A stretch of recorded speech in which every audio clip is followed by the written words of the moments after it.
Omuterane rw'abanyamakuru orukorirwe office ya National Drug Authority nibagira ngo ekikwekweto eki bakikozere district 11 omu Burengyerwa-izooba. This week we've been here conducting an enforcement on non-compliant drug outlets.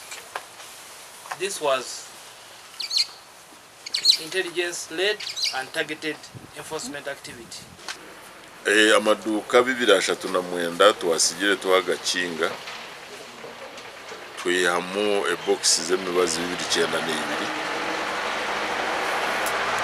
292 rabalirwamu esente za Uganda zira lenga milioni 10 who are vending the government drugs, labeled government of Uganda. Those are your criminals. You don't have to have any lenience on them.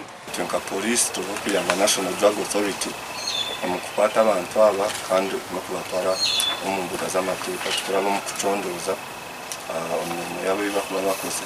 Omugambizi wa National Drug Authority nagira ngo nobo batandika twazo mu district ya Antonde court omuri Antonde eragire akitongore cya National Drug Authority okosi emibazi egiyona ebakwasere abukushanga ngo teri Amatundiro kandi mbazeji harimo eyabantu nitungu okose embazi eji babashabira okukikorera nakasongora. It expired in May 2021.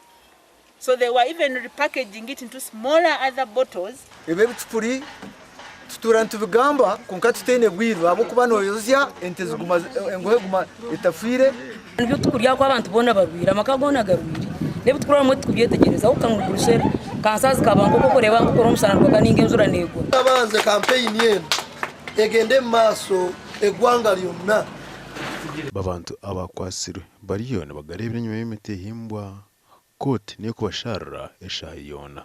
Manye National Drug Authority tuvunani bakora banti dagara oba eri abantu beri ebisoro eri Amatundiro likora burungi.